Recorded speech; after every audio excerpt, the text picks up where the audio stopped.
education that liberates is a concept introduced by Brazilian philosopher Paulo Freire. According to Freire, education is a process of humanization, the process of humanizing people. So to what extent does Indonesia's education system able to humanize the people? And is the education system in Indonesia aligned with students' growth and potential, allowing them to grow into independent human beings? And to answer those questions, we have here with us the Minister of Primary and Secondary Education, Minister Abdul Muti. Thank you so much, Minister, for having us today in your lovely office. So how are you today? I'm fine, thank you. It's busy, isn't it, at the start of the year? Always. Okay, so to, thank you for having us here. We brought you some welcoming snack, which I heard to be your favorite food, apparently. Oh.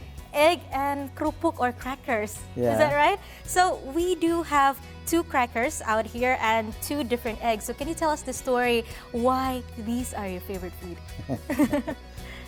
I think egg is very, very preferable for me because it is part of my lovely food and also part of my journey so that I could become like this.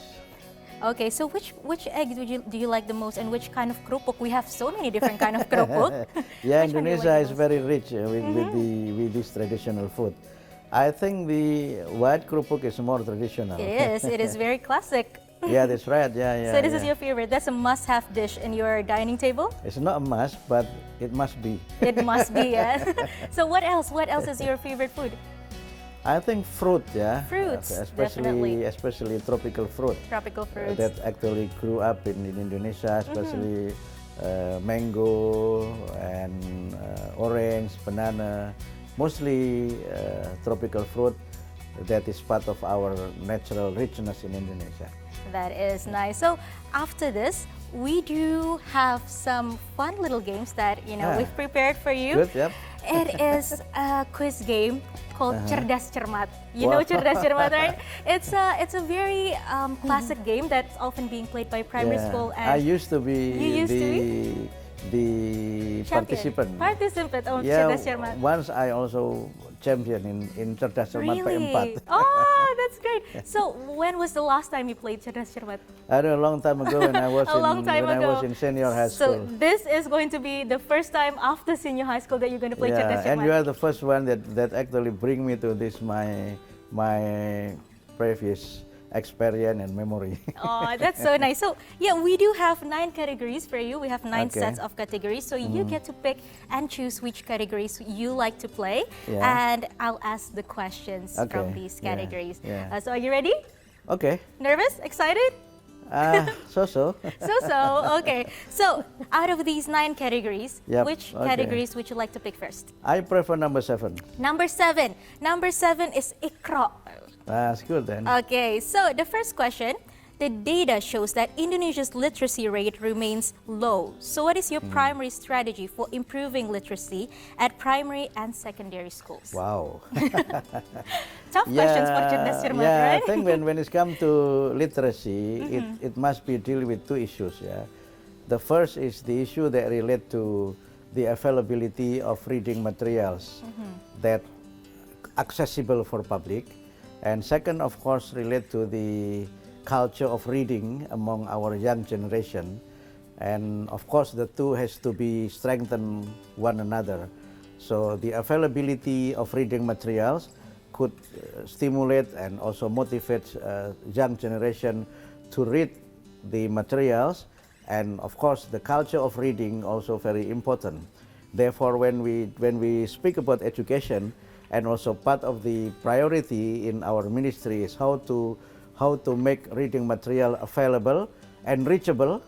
It's available everywhere, but also reachable, so that we try to put reading material in as much as public spheres, such as in train station, in airport, or even in bus station, and even in, for example, mosques, churches, and other public spheres that people normally gather together.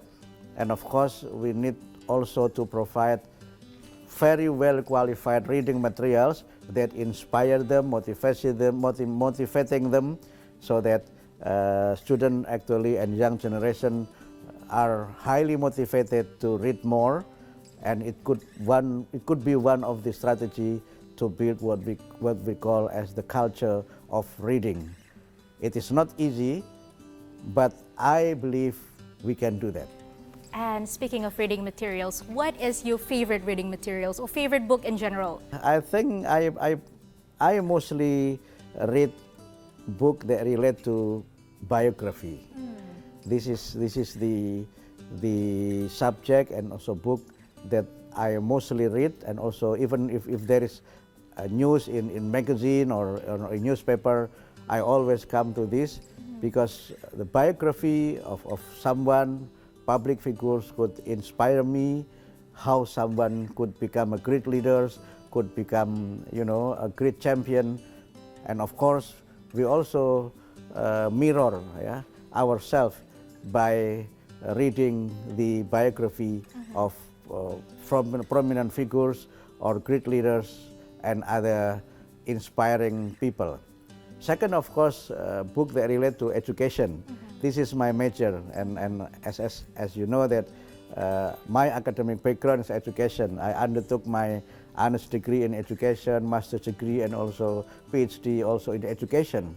So out of all of those biographies as well as books about education that you've read, can you name one title that is your favorite? In which one aspect? Book. In any aspect that it just like remains your favorite book that you go back all the time, or just is in the back of your head all the time? For example, the book entitled Education that recently published maybe 2 or 3 years ago. It's very inspiring book that give us a perspective the importance of education. It tells about a black American woman that could not have education because of the belief of their parents, because they believe that if you have education, you will be disobedient to your religion. And for this reason, then she could not receive education.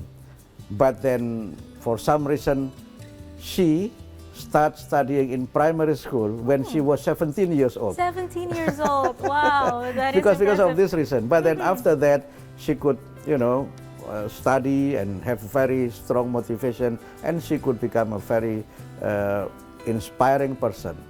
A book like, for example, I'm Malala, for example, the youngest winner of Nobel Prize, for example, is also inspiration how young girls struggle for education, and she also struggle to, let's say, fight against tradition, and also she also receive a very strong opposition, and finally she could attain education, and the word now she win Nobel Prize, for example. That is a very insightful book. It's very impressive indeed. Exactly. And okay, moving on, we do have quite a bit of a story with that because it intrigued your interest.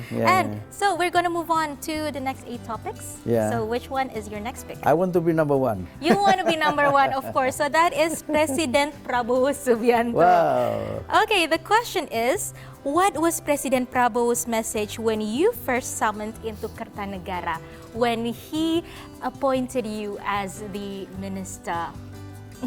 At that time I was still in Yogyakarta. I was on my way from Semarang to Yogyakarta in one afternoon, and I received a ring phone from Major Daddy that asked me to go to Jakarta to meet President Prabowo. I arrived in Kertanegara very late afternoon, and President Prabowo called me in his private home, and he asked me to become members of the cabinet to lead the minister for primary and secondary education.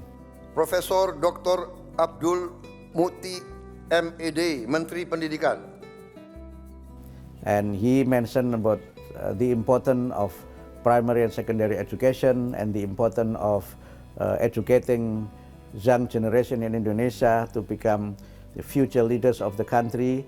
And he mention about 2 vice ministers that will work with me, and some other important message how I have to work hard and how I have to deliver education so that it is meaningful for the betterment of our nation. How did you feel back then? Were you like challenged, excited, nervous? It is a very big responsibility. It's very big responsibility, but I believe that President Prabowo has so many considerations before he appoint me to be the Minister for Primary and Secondary Education. That is impressive indeed, with your expertise in education, right? And next up, we still have 7 more topics. Which is your next pick? 9, please. 9? Yeah. Which is Gadis Kretek. Okay, let's pick that. So it's about Gadis Kretek is an Indonesian series that talks about the Indonesian cigarette history in the industry. So do you know which city in Indonesia that is the most producer of the cigarette? I was born in that city. Really? I'm from Kudus. Can you describe 3 things about Kudus, your home city? Of course, the minaret. Oh, yeah? The Menara Kudus. Menara Kudus, Yeah. that's number 1. And number 2? Number 2, of course, is the food. Yeah. The food. Which Yeah. food? The one which is very well known is Soto Kudus. Soto Kudus, of course. And the third one? The third one, I think, the one that might be not very well known in other cities is Lentok Tanjung. What is that? What is that? So you don't know that? I don't know that. It's actually a traditional food that let's say bring the uniqueness of the city.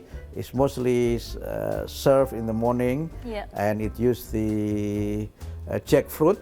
Okay. Jackfruit, and then just like lentok, and it's mixed together with tofu and tempeh. And that's for breakfast? Mostly for breakfast, because people actually have this food in the morning. Okay. And of course, with the soto, I think the audience in TV also know the soto It's kudus. pretty famous. Soto kudus Exactly, is very famous. Some available here in Jakarta. Yeah. And of course, the minaret is actually very, very important, not only because of its uniqueness, because the minaret actually part of the minaret of the mosque, but the architecture is very resemble with the temple in the Hindu temple, so that people could see the minaret as the symbol of tolerance, the symbol of tolerance, and also we can see the tradition in Kudus. People now still have and still committed to the tradition not to slaughter cow. Because we do know that for the Hindu people, cow is considered to be the holy, sacred. The sacred and the holy animals, and to respect this belief, Sunan Kudus at that time, prohibit Kudus people to slaughter cow, and up to now you cannot find any soto Kudus with beef. So it's you with can chicken. have buffalo and chicken. Oh, buffalo and chicken. It's very fun, and I think one of the most unique interview I ever had.